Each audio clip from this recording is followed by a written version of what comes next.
आज इस विशेष सभा में उपस्थित कोटा नगर के सभी सम्माननीय नागरिक बंधुओं, मैं आप सभी का बहुत आभारी हूं कि आप यहां उपस्थित हैं और मुझे भारतीय संस्कृति सभ्यता तथा यूरोप की संस्कृति और सभ्यता के विश्लेषण का आपके बीच में प्रस्तुत करने का मौका मिल रहा है। मैं इस आयोजन में सम्मिलित सभी संस्थाओं का बहुत आभारी हूँ।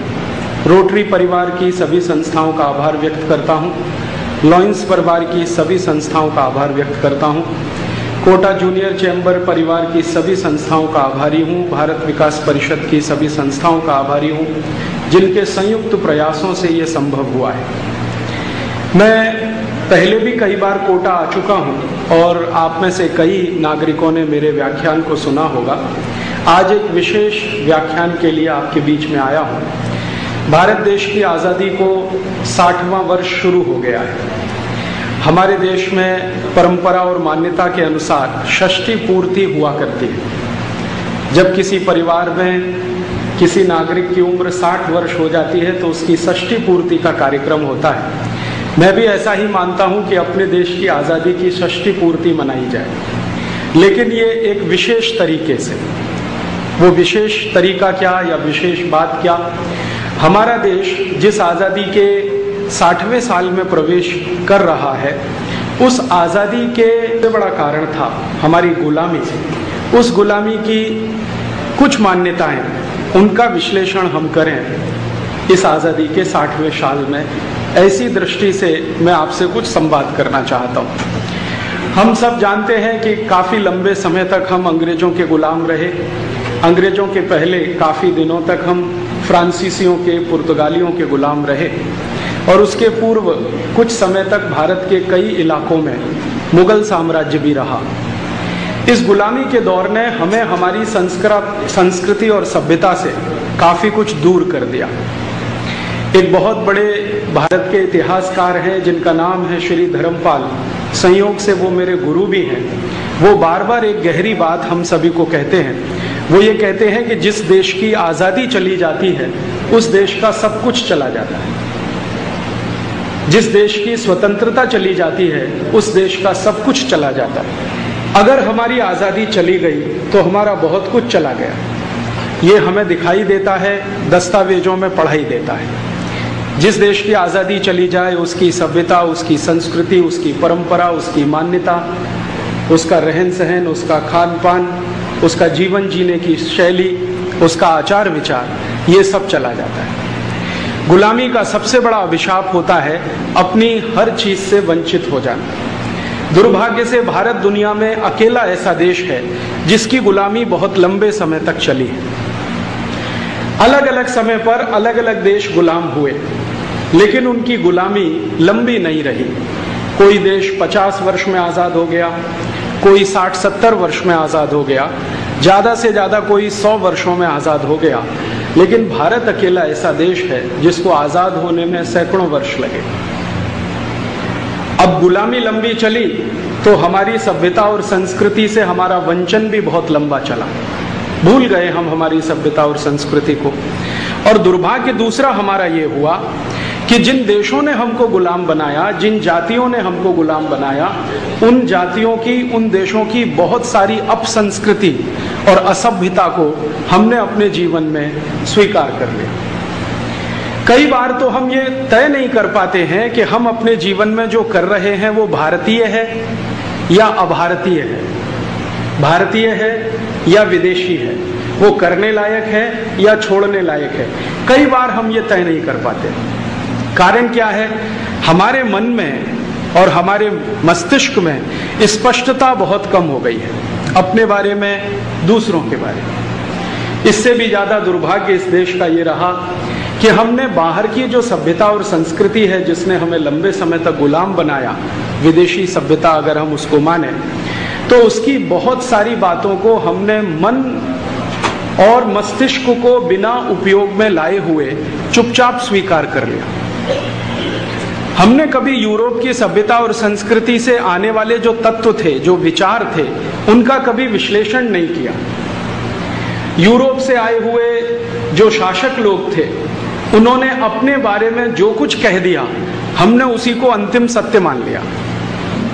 जैसे सभी अंग्रेज हिंदुस्तान में आकर ये कहा करते थे कि भगवान ने हमको भारत पर साम्राज्य स्थापित करने के लिए ही पैदा किया है, तो हमने मान लिया कि शायद ऐसा ही होगा। कभी कभी वो कहा करते थे कि हमारी जो सभ्यता है, अंग्रेजी सभ्यता या अंग्रेजी संस्कृति, वो भारतीय सभ्यता और संस्कृति से बहुत ऊंची है, हमने वो भी मान लिया। कई बार वो हमको कहा करते थे कि जो उनकी तकनीकी है और उनका जो विज्ञान है वो भी भारत की तुलना में बहुत ऊंचा है, हमने उसे भी मान लिया। कई बार वो कहते थे कि हमारी जो मान्यताएं हैं, जो परंपराएं हैं, वो सभी वैज्ञानिक हैं और भारत की जो मान्यताएं और परंपराएं हैं वो सब अंधविश्वास है, वो भी हमने मान लिया। और ये मानने के चक्कर में हम बहुत डूबते चले गए। मुझे एक पुरानी कहानी याद आती है जिसको इस समय मुझे कहने में बहुत अच्छा लगेगा। हमारे भारत देश में एक महान वैज्ञानिक हुए, श्री जगदीश चंद्र बोस। आप जानते हैं कि सारी दुनिया ने उनकी विद्वता को माना और उनको दुनिया का सबसे प्रतिष्ठित पुरस्कार, नोबेल पुरस्कार मिला। श्री जगदीश चंद्र बोस ने अपनी जो कुछ भी किया जीवन में, उसके बारे में समय समय पर बहुत कुछ लिखा। उन्होंने लेख लिखे, व्याख्यान दिए। उनके बहुत सारे लेख मैं मेरे विद्यार्थी जीवन में पढ़ता रहा, क्योंकि मैं भी विज्ञान और तकनीकी का विद्यार्थी रहा। प्रोफेसर बोस का एक लेख जो बाद में उनकी आत्मकथा जैसा बन गया, बहुत चर्चित है पूरी दुनिया में। उसके शुरू के 2-3 वाक्य मैं आपको सुनाना चाहता हूँ। आप जानते हैं कि दुनिया में सबसे पहले वैज्ञानिक वो थे जिन्होंने ये सिद्ध किया कि पौधों में जान होती है, पेड़ पौधे भी सांस लेते हैं, उनको भी सुख दुख का अनुभव होता है, उनको भी प्रेम, दया और करुणा का अनुभव होता है। जैसे मनुष्य को होता है वैसे ही पौधों को होता है। ये सत्यापित करने वाले, सिद्ध करने वाले वो पहले वैज्ञानिक बने। भारत में यूं तो हजारों साल से ये कहा जाता रहा है कि पौधों का जो जीवन है वो मनुष्यों के जैसा ही है। जैसे हम किसी बच्चे को बड़ा करते हैं वैसे ही कोई वृक्ष भी बड़ा होता है। जिस तरह से बच्चा सुख दुख, प्रेम, करुणा, दया का अनुभव करता है वैसे ही वृक्ष करता है। ये हमारे देश में हजारों वर्ष पहले एक बड़ा शास्त्र लिखा गया, वृक्ष आयुर्वेद। उसमें कहा गया, वृक्ष आयुर्वेद में जिन्होंने ये कहा वो एक बड़े महान ऋषि थे, उनका नाम था भरद्वाज। भरद्वाज ऋषि का नाम हम सब जानते हैं। उन्होंने सबसे पहले ये कहा भारत में कि पेड़ पौधों का जीवन वैसा ही होता है जैसे मनुष्यों का होता है। और ऋषि भारद्वाज का जो समय है वो आज से लगभग 3.5 से 4 हजार साल पहले का है। तो ये जो महान ऋषि पहले बोल गए उसको श्री जगदीश चंद्र बोस ने आधुनिक विज्ञान के सिद्धांत और तर्कों पर सिद्ध कर दिया और इसीलिए उनको नोबेल पुरस्कार मिला। उन्होंने जो लेख लिखा है उसके कुछ वाक्य हैं जो आप कभी मत भूलना। वो ये कहते हैं कि जब मैं ये प्रयोग कर रहा था कि पौधों में जान होती है, पौधे सांस लेते हैं, उनको दया, प्रेम, करुणा का अनुभव होता है, तो मैंने एक प्रयोग किया और वो प्रयोग ये था कि उन्होंने अपने घर में कुछ पौधे लगाए और उनके 2 हिस्से कर दिए। एक हिस्से में कुछ पौधे, दूसरे हिस्से में कुछ पौधे। प्रोफेसर बोस लिखते हैं कि मैं रोज सवेरे उठता था और एक हिस्से के पौधों के सामने जाके भरपूर गालियां देता था। गालियां कैसी देता था? तुम निकम्मे हो, तुम नकारा हो, तुम नालायक हो, तुमसे कुछ हो नहीं सकता, तुम बहुत कुरूप हो, तुम्हारी त्वचा का रंग खराब है, तुम में कोई गुण नहीं है, दुर्गुण ही दुर्गुण भरे हुए हैं। सारी गालियां उनको वो देते थे। थोड़ी देर के बाद वो दूसरे हिस्से के पौधों के पास आते थे और उनको कहते थे कि तुम बहुत सुंदर हो, तुम बहुत अच्छे हो, तुम्हारे गुण बहुत अच्छे हैं, तुम्हारा रंग बहुत अच्छा है, तुम बहुत अच्छे दिखते हो, तुम्हारे इतने सारे गुणों का मैं मेरे जीवन में कोशिश कर रहा हूँ आचरण करने का। तो दूसरे हिस्से के पौधों के सामने वो कुछ अच्छी अच्छी बातें करते थे। परिणाम क्या हुआ?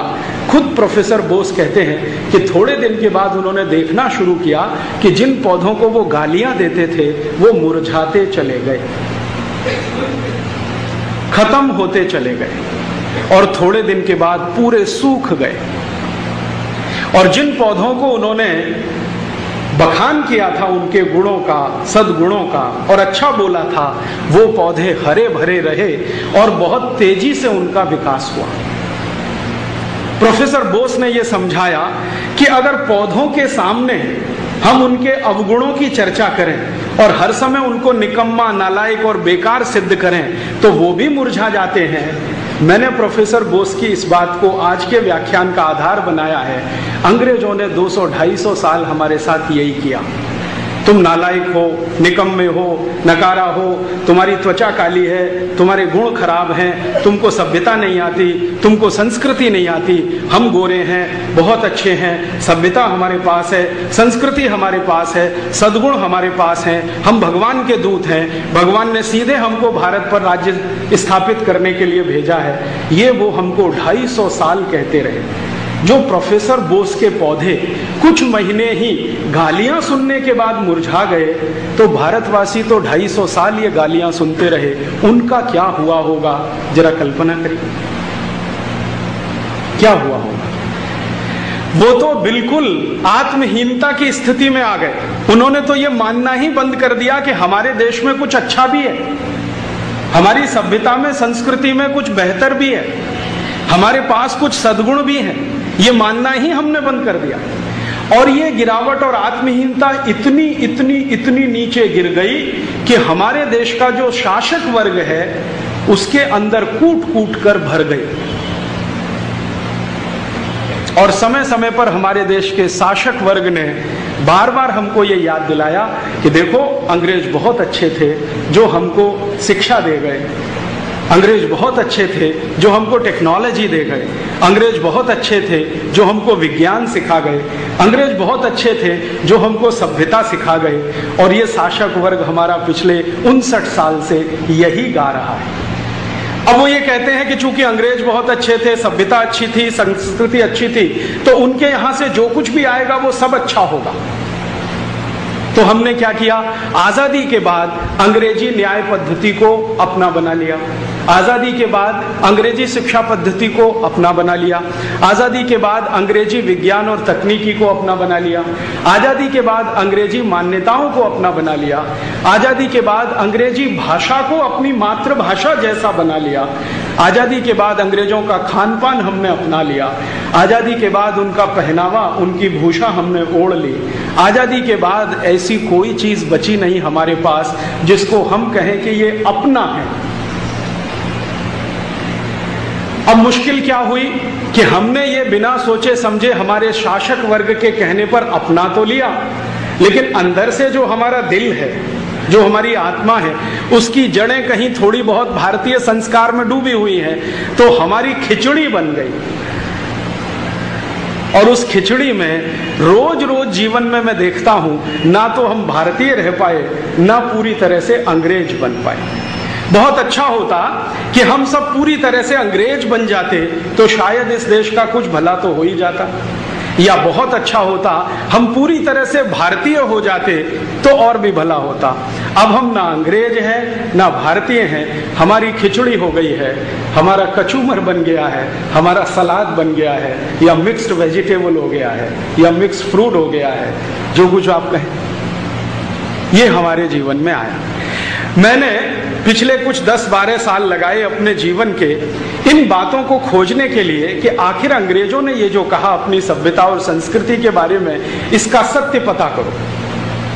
मेरे जो गुरु हैं श्री धर्मपाल जी, उन्होंने बहुत मुझे प्रेरित किया। वो मुझे हमेशा ये कहते हैं कि देखो, सामने वाला आकर कुछ कह जाए तो ऐसे ही स्वीकार नहीं करना, उसका पूरी तरह से जांच परख करना। एक शब्द होता है क्रॉस वेरिफिकेशन करना, सब तरफ से जांच परख करना। जब तुम्हें वो सत्य हर जगह दिखाई दे, तब स्वीकार करना कि वो अच्छा है। तो मैंने धर्मपाल जी को कहा कि अंग्रेजों ने, फ्रांसीसियों ने, पुर्तगालियों ने और मुगलों ने आकर भारत में अपनी सभ्यता और संस्कृति की जितनी बखान की है, और हमारे इतिहास की किताबों में जितने उस पर पन्ने लिखे गए हैं, उन पन्नों को साथ में रख लिया जाए, और अंग्रेजों के सभ्यता और संस्कृति को जानने वाले उनके जो महान दार्शनिक हैं, उन्होंने अपनी सभ्यता और संस्कृति के बारे में क्या लिखा है वो भी रख लिया जाए, और देखा जाए कि कहाँ उसमें सत्यता है और कितना उसमें फरेब है या झूठ है। जब मैंने ये करना शुरू किया तो धीरे धीरे धीरे धीरे मुझे हजारों दस्तावेज मिल गए। जो अंग्रेजों के लिखे हुए, उनके महान दार्शनिकों के लिखे हुए, यूरोप के महान लोगों के लिखे हुए हैं। मैं आज का जो व्याख्यान आपके सामने प्रस्तुत कर रहा हूं, ये मेरे 15 साल के रिसर्च का निचोड़ है, 15 साल के शोध का निचोड़। पिछले 15 साल मैंने यूरोप के उन सभी फिलोसोफर्स को पढ़ा है जो बहुत ऊंचे माने जाते हैं, जैसे प्लेटो, अरिस्टोटल, लेबिनिज, देकार्ते, ये सब बहुत ऊंचे दार्शनिक माने जाते हैं। और प्लेटो के बारे में तो यूरोप में जो कहा जाता है ना, एक वाक्य में मैं आपको समझाता हूं। यूरोप के सारे देश एक साथ प्लेटो के बारे में एक बात कहते हैं, the whole of the European civilization is a footnote of Plato. The whole of the European civilization is a footnote of Plato. माने यूरोप की पूरी सभ्यता प्लेटो की बड़ी बड़ी पुस्तकों के लिखे गए फुट नोट के बराबर है। अर्थात प्लेटो यूरोप की सभ्यता में सबसे ऊंचा है। जैसे हम हमारे भारत की सभ्यता में किसी को बहुत ऊंचा माने, उदाहरण के लिए वाल्मीकि, गोस्वामी तुलसीदास, महाकवि कालिदास आदि आदि, ऐसे बहुत सारे नाम हम ले सकते हैं। हम मानते हैं कि हमारी सभ्यता में ये सब बहुत ऊंचे हैं, लेकिन यूरोप मानता है कि प्लेटो उनकी सभ्यता में सबसे ऊंचा है। प्लेटो ने अपनी जिंदगी में बहुत सारी किताबें लिखी हैं, उनमें से 2 किताबें सारी दुनिया में चर्चित हैं। एक किताब का नाम है द रिपब्लिक और दूसरी किताब का नाम है लॉज, LAWS, लॉज का सीधा सा मतलब होता है कानून। लॉज उसकी सबसे चर्चित किताब है पूरी दुनिया में, और उसके बाद दूसरा नंबर आता है द रिपब्लिक का। इन दोनों किताबों को मैंने बार बार पढ़ा है ये समझने के लिए कि the whole of the European civilization is a footnote of Plato. तो प्लेटो के फुट नोट तो उसी की लिखी हुई किताबों में मिलेंगे, तो क्या फुट नोट है जरा निकाल लो उनको और उनको विश्लेषित करके देखो कि उनकी सभ्यता कहां खड़ी है। फिर अपने साथ उसका अंतर ढूंढने की कोशिश करो कि हम अपनी सभ्यता में कहां खड़े हैं। इस दृष्टि से मैंने उसको बहुत अभ्यास किया। प्लेटो की लिखी हुई कुछ ओरिजिनल राइटिंग्स आज भी यूरोप की कुछ अलग अलग लाइब्रेरीज में रखी हुई हैं, पुस्तकालयों में रखी हुई हैं, वो भी इकट्ठा किया। प्लेटो का एक बहुत परम शिष्य था अरस्तु, जिसको हम सब अरिस्टोटल कहते हैं। अरिस्टोटल ने यूरोपियन सभ्यता और संस्कृति पर जो कुछ लिखा है वो इकट्ठा किया, वो भी पढ़ा। फिर जो आधुनिक यूरोपियन फिलोसोफर्स माने जाते हैं, रूसो, आज का सबसे बड़ा फिलोसोफर यूरोप में है रूसो को बार बार पढ़ा, लेबिनिज को पढ़ा, देकार्ते को पढ़ा और उनके 20 फिलोसोफर्स जिनकी लिस्ट है उनके बारे में पढ़ा। उनकी लिखी हुई किताबों में से कुछ नोट्स निकाले, उनके द्वारा लिखे गए जो मूल दस्तावेज हैं उनको देखा, उनको पढ़ा। फिर यूरोप के इतिहासकारों को भी पढ़ा। एक सबसे बड़ा यूरोपियन इतिहासकार है आर्नोल्ड टॉयनबी, उसने यूरोप के इतिहास पर सबसे ज्यादा लिखा है, उसके दस्तावेज इकट्ठे किए। फिर एक जेम्स मिल हुआ है, दूसरा बड़ा यूरोपियन इतिहासकार, उसके दस्तावेज इकट्ठे किए, उनको भी देखा, पढ़ा। कुल मिलाकर लगभग 50,000 दस्तावेज जब मैंने देखे, पढ़े, सुना, सीखा, समझा लगभग 15 साल में, तब मुझे समझ में आया कि ये यूरोपीय सभ्यता क्या है, इनकी संस्कृति क्या है। मैं आपको मेरे अनुभव से एक छोटी सी बात बताता हूं। किसी भी देश की सभ्यता और संस्कृति को अगर समझना हो ठीक से, तो उनकी प्राइवेट लाइफ को देखना चाहिए, उनका निजी जीवन देखना चाहिए। निजी जीवन से मतलब उनका परिवार कैसा है, परिवार में बच्चों की क्या स्थिति है, पत्नी पति के बीच रिश्ते कैसे हैं, भाई बहन के बीच रिश्ते कैसे हैं, परिवारों के जो रिश्तेदार हैं उनके आपस के संबंध क्या हैं, परिवारों में संपत्ति है तो उसका बंटवारा कैसा होता है, अधिकार क्या है, कर्तव्य क्या है। क्यों देखना चाहिए? क्योंकि यूरोप के सभी फिलोसोफर्स और हिस्टोरियंस ये कहते हैं कि किसी भी व्यक्ति और समाज की जो निजी जिंदगी होती है उसी में से सार्वजनिक जिंदगी शुरू होती है। जो व्यक्ति अपनी प्राइवेट लाइफ में होता है ना, वही पब्लिक में होता है। अपनी निजी जिंदगी में वो जिस तरह का व्यवहार करेगा, अपनी सार्वजनिक जिंदगी में उसी तरह का लोकाचार बनेगा। जैसे आपको सुनकर बहुत हंसी आएगी, लेकिन ये गंभीर बात पूरे यूरोप में कही जाती है कि यूरोप में ये जो डेमोक्रेसी है ना, प्रजातंत्र, ये 14वीं शताब्दी में आया है। उसके पहले यूरोप में डेमोक्रेसी नहीं है, प्रजातंत्र नहीं है। प्रजातंत्र उनके यहाँ लगभग 600 साल पहले आया। ये जो डेमोक्रेसी है, इसको जब लाया गया तो इसके बारे में सबसे ज्यादा किताबें लिखी गई हैं यूरोप में, और वो ये बताती हैं कि डेमोक्रेसी निकला कहां से। तो वो कहते हैं डाइनिंग टेबल से। और यहां पर अगर कोई पॉलिटिकल साइंस का स्टूडेंट होगा तो उसको ये पढ़ाया जाता है भारत में। इस पर सवाल पूछे जाते हैं। 100 नंबर का प्रश्न पत्र आता है, उसमें 20 नंबर का सवाल होता है कि यूरोप का प्रजातंत्र कहां से निकला, विस्तार से वर्णन करिए। 20 नंबर का सवाल है बीए और एमए। तो उसका उत्तर यह है कि यूरोप का प्रजातंत्र डाइनिंग टेबल से निकला। खाने की मेज से प्रजातंत्र की शुरुआत हुई है। ये सारे फिलोसोफर्स और हिस्टोरियंस इसको मानते हैं। अब खाने की मेज तो निजी जीवन का हिस्सा है, प्राइवेट लाइफ का हिस्सा है, लेकिन डेमोक्रेसी पब्लिक लाइफ का हिस्सा है। तो निजी जीवन में जो आप डाइनिंग टेबल पर करते हैं वो सार्वजनिक जीवन में करने लगे तो उसी को पार्लियामेंट्री डेमोक्रेसी कहते हैं। दुर्भाग्य से हमने इसी पार्लियामेंट्री डेमोक्रेसी को बिना सोचे समझे स्वीकार किया है। गांधी जी इसके बहुत खिलाफ थे, लेकिन गांधी जी को मानने वालों ने गांधी जी की बात मानी नहीं। गांधी जी कहते थे कि अंग्रेजों को विदा किया है तो इनकी अंग्रेजियत को भी विदा कर दो साथ में। इस अंग्रेजियत से हमें कोई लाभ नहीं होने वाला। हमने अंग्रेजों को विदा कर दिया, लेकिन उनकी अंग्रेजियत को संभाल के रख लिया, और उसमें सबसे बड़ी अंग्रेजियत है पार्लियामेंट्री डेमोक्रेसी, संसदीय लोकतंत्र, जो यूरोप में निकला है डाइनिंग टेबल से। ये एक छोटी सी बात है कि डाइनिंग टेबल से डेमोक्रेसी निकली है। इसको समझने में मुझे 2-3 साल लगे और अब बिल्कुल साफ चित्र मुझे दिखाई देता है। मेरे व्याख्यान के बीच में ये आएगा तो आपको समझ में आएगा कि ये संसदीय लोकतंत्र बना कैसे है और आगे बढ़ा कैसे है। मैं शुरू करता हूं यूरोप के निजी जीवन से, जिसको आप एक बार झांक लें तो उनका सार्वजनिक जीवन आपको समझ में आए।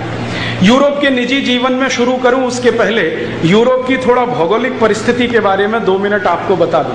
वैसे तो आप में से कई लोगों ने यूरोप का प्रवास किया होगा, उसकी भौगोलिक परिस्थिति का अंदाजा आपको होगा, लेकिन एक बार आपको फिर से याद आ जाए इस दृष्टि से 2-3 मिनट में कुछ कहता हूं। यूरोप दुनिया का एक ऐसा खंड है जहां साल में 9 महीने सूर्य नहीं निकलता। ये उनकी भौगोलिक स्थिति है। साल में 365 दिन होते हैं और लगभग 300 दिन उनको सूर्य का प्रकाश नहीं मिलता। यूरोप दुनिया का एक ऐसा खंड है जहां पर न्यूनतम तापमान -40 डिग्री सेंटीग्रेड होता है, न्यूनतम तापमान, और अधिकतम तापमान +20, 22, 23 डिग्री सेंटीग्रेड होता है। तो टेम्परेचर का जो वेरिएशन है, तापमान का जो अंतर है, -40 से -20 तक, माने 60 डिग्री का अंतर है। इसकी जरा कल्पना करें। इसका मतलब क्या है? अगर -40 डिग्री तापमान होगा तो वहां वातावरण में बर्फ ही बर्फ गिरेगी, क्योंकि आप जानते हैं कि जब 4 डिग्री के नीचे तापमान जाना शुरू होता है तो पानी बर्फ बनना शुरू होता है। झीलों में, नदियों में, तालाबों में सब जगह पानी बर्फ हो जाता है। कभी कभी आपने सुना होगा चुरू का तापमान 0 डिग्री आ जाता है राजस्थान में, तो आसपास की सब नदियां जम जाती हैं, बर्फ ही बर्फ। अगर 0 डिग्री तापमान में चुरू और आसपास के तालाबों में बर्फ जम जाती है तो -40 डिग्री में यूरोप में क्या होता होगा? कल्पना करो। पानी की एक बूंद भी कहीं नहीं होती है, सारा पानी बर्फ के रूप में जमा रहता है। नलों में भी पानी नहीं आता है, पानी की जगह बर्फ ही बर्फ रहती है। सड़कों पर बर्फ गिरती है, मैदानों में बर्फ गिरती है, और बर्फ ऐसे गिरती है जैसे हमारे यहाँ रिमझिम बारिश होती है, ऐसे ही बर्फ गिरती है। रात रात भर बर्फ गिरती है, दिन दिन भर बर्फ गिरती है, कभी कभी 10 दिन लगातार बर्फ गिरती है, 15 दिन लगातार बर्फ गिरती है। बर्फ गिरते गिरते 10 फीट ऊंची हो जाती है। तो वहां की सरकारों के पास एक ही सबसे बड़ा काम है कि बड़े बड़े बुलडोजर लाना और उस बर्फ को तोड़कर सड़कों को साफ कराना। ये उनका सबसे बड़ा काम। यूरोप में जो परिवार होते हैं उनमें जो घर बनाए जाते हैं, सामान्य रूप से सभी घरों में 2 दरवाजे लगाए जाते हैं। एक दरवाजा तो सड़क पे खुलता है, दूसरा छत पे खुलता है। ये छत वाला दरवाजा तब इस्तेमाल किया जाता है जब सड़क पर 10 फीट बर्फ जम जाती है, तो छत की ऊंचाई के बराबर बर्फ आ जाती है, तो छत से कूद के सड़क पे जाते हैं और चलते हुए अपने काम पे चले जाते हैं। कई बार यूरोप में ये नजारा होता है कि बर्फ के नीचे गाड़ियां दब जाती हैं, बर्फ के नीचे सब कुछ दब जाता है। मैदानों में, खेतों में, खलिहानों में, हर जगह बर्फ ही बर्फ, बर्फ ही बर्फ। जब इतनी बर्फ उनके यहाँ 9 महीने रहती है तो कुछ असर तो करेगी। आप जानते हैं बर्फ ठंडी होती है, आदमी को भी ठंडा बना देती है। बर्फ कठोर होती है, आदमी को भी कठोर बना देती है। बर्फ में दया प्रेम करुणा नहीं होता, आदमी भी दया प्रेम करुणा से रहित हो जाता है। क्योंकि बर्फ का जो गुण धर्म है वो आप में आना स्वाभाविक है, क्योंकि आप साल के हर 9 महीने उस बर्फ के साथ रहते हैं। और ये आज से नहीं है, यूरोप में हजारों साल से चल रहा है। अब हजारों साल से बर्फ के बीच में रहते हुए लोग वैसे ही हो गए जैसी बर्फ है। आगे, अगर आप कल्पना करें कि साल के 9 महीने खेत खलिहानों में बर्फ जमी हुई है तो वहां घास का तिनका भी नहीं उग सकता, क्योंकि घास को भी उगने के लिए सूर्य के रोशनी की और गर्मी की जरूरत होती है। सूर्य की गर्मी ना मिले तो बीज भी अंकुरण नहीं होता, कितना भी अच्छे से अच्छा बीज डालो। और आप जरा दूसरी कल्पना करें कि जब बर्फ सैकड़ों सैकड़ों साल से, हजारों साल से जमती आ रही है तो मिट्टी कैसी होगी? पत्थर जैसी, क्योंकि जैसी बर्फ होगी कठोर कड़क, वैसी मिट्टी होगी। तो मिट्टी वहां की एकदम कठोर है, पत्थर जैसी। और जिन देशों में साल में 9 महीने सूर्य का प्रकाश नहीं मिलता, उन देशों में प्रकृति की वाष्पीकरण की क्रिया नहीं होती। आप जानते हैं सूर्य हमारे जीवन का केंद्र है, और वो जीवन का केंद्र सरल भाषा में ऐसा कि सूर्य का प्रकाश जब जमीन पर गिरता है तो जमीन का बहुत बड़ा हिस्सा जो महासागर है, पानी से डूबा हुआ है, उस पर सूर्य के प्रकाश की किरणें पानी को वाष्पीकरण में मदद करती हैं, और यही पानी वाष्पीकृत होकर ऊपर आसमान में जब जाता है तो संघनित होकर बादल में बदल जाता है, और ये बादल के आसपास जब कम दबाव का क्षेत्र बनता है तो वही पानी बूंद के रूप में टपक जाता है। आप जानते हैं बारिश तो साल में 3 महीने होती है, लेकिन इस 3 महीने की बारिश को करने के लिए 9 महीने की प्रक्रिया चलती है।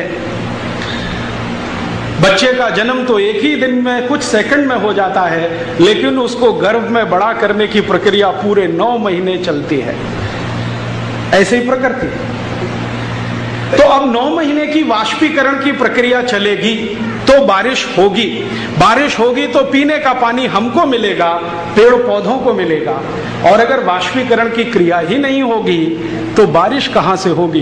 बारिश नहीं होगी तो ना आपको पीने को मिलेगा पानी, ना पेड़ पौधों को मिलेगा, और पेड़ पौधों को पानी नहीं मिलेगा तो उनकी बढ़त नहीं होगी। इसलिए यूरोप में खेती नहीं होती अच्छी, क्योंकि अच्छी खेती के लिए 3 चीजें आवश्यक हैं। एक तो सूर्य का प्रकाश, दूसरा शुद्ध पानी, और तीसरी मिट्टी में नमी और मिट्टी की कोमलता। यूरोप में ये तीनों ही चीज नहीं है, तो उनके यहाँ खेती कभी भी अच्छी नहीं होती, आज भी नहीं होती। और वहां के नागरिक जब खेत में हल चलाते हैं ना, वैसे तो अच्छी खेती है नहीं, लेकिन जो भी थोड़ी बहुत 3 महीने खेती होती है तो हल चलाना पड़ता है। तो कल्पना करो कि मिट्टी एकदम पत्थर जैसी है, उसको तोड़ने के लिए बैलों की मदद से हल नहीं चल सकता, या जानवरों की मदद से हल नहीं चल सकता। इसलिए उनको झक मार के ट्रैक्टर बनाना पड़ा, और ट्रैक्टर भी पहले उन्होंने 2-4 हॉर्स पावर का बनाया, वो काम नहीं आया। 10 हॉर्स पावर का बनाया, वो भी काम नहीं आया। अब यूरोप में सामान्य रूप से 100 हॉर्स पावर के ट्रैक्टर होते हैं। 100 हॉर्स पावर का ट्रैक्टर वो चलाएं तब मिट्टी थोड़ी सी टूटती है, नहीं तो वो उलट पलट भी नहीं होती। तो कठोर मिट्टी है, शुद्ध पानी नहीं है, मिट्टी में नमी नहीं है, मिट्टी कोमल नहीं है, मुलायम नहीं है, जमीन में 9 महीने बर्फ डली रहती है, अंकुरण बीज का होता नहीं है, पेड़ बड़े होते नहीं है, वृक्ष बनते नहीं है, इसलिए जंगल नहीं होते। और जहां कहीं थोड़े बहुत जंगल हो जाएं, जो बर्फ में पैदा होने वाले पौधे कुछ अगर हो भी जाएं, तो उन जंगलों की मिट्टी के नीचे कोई खनिज नहीं होता, क्योंकि खनिजों को बनने के लिए भी सूर्य का प्रकाश लगता है। आप जानते हैं जितने भी खनिज हैं जो जमीन की मिट्टी के नीचे से निकलते हैं, वो सब मिट्टी के ही रूप हैं। बहुत दिनों तक मिट्टी पड़ी पड़ी पड़ी पड़ी पड़ी पड़ी पत्थर में बदल जाती है, और बहुत दिन वो पत्थर पड़े पड़े पड़े पड़े कोयले में बदल जाते हैं, वही पत्थर पड़े पड़े हीरे में बदल जाते हैं, उसी मिट्टी में से सोना निकल आता है, उसी में से कच्चा लोहा निकल आता है, उसी में से कुछ और निकलता है, कुछ और निकलता है। ये सब मिट्टी का खेल है, और मिट्टी का सीधा संबंध सूर्य के प्रकाश के साथ है। सारा विज्ञान ये कहता है कि जिस देश में सूर्य प्रकाश ज्यादा होगा वहां की मिट्टी नरम होगी, कोमल होगी। मिट्टी नरम और कोमल होगी तो उसमें से अंकुरण जल्दी होगा, अंकुरण जल्दी होगा तो फसल अच्छी मिलेगी, उत्पादन अच्छा मिलेगा। और जिस देश में मिट्टी अच्छी है वहां पेड़ पौधों में विविधता बहुत होगी, सूर्य का प्रकाश हर विविधता के पौधे को मिलेगा, तो अंग्रेजी में अगर कहूं तो बायोडाइवर्सिटी रिच होगी। तो हमारी जो भौगोलिक स्थिति है वो रिच बायोडाइवर्सिटी की है। दुनिया में जितने किस्म के पेड़ पौधे मिलते हैं लगभग सभी हिंदुस्तान में, सब। अगर आपको बर्फ वाले पेड़ पौधे देखने हो तो जम्मू कश्मीर चले जाइए, रेगिस्तानी पेड़ पौधे देखने हो तो जैसलमेर चले जाइए, समशीतोष्ण जलवायु के पेड़ पौधे देखने हो तो हाड़ौती में घूम आइए, और समशीतोष्ण जलवायु के पेड़ पौधे देखने हो मध्य प्रदेश चले जाइए, छत्तीसगढ़ चले जाइए, झारखंड चले जाइए। और बिल्कुल आपको पहाड़ी पेड़ पौधे देखने हो तो आप आसाम, नागालैंड, मिजोरम, मणिपुर चले जाइए। सब तरह के पेड़ पौधे यहाँ मिलेंगे, क्योंकि सब तरह की भौगोलिक परिस्थिति यहाँ है। जब मैं यूरोप का अध्ययन कर रहा था तो यूरोप के बारे में, और भारत का अध्ययन कर रहा था तो भारत के बारे में एक बड़ा अंतर पता चला, जो आप सब हमेशा याद रखें।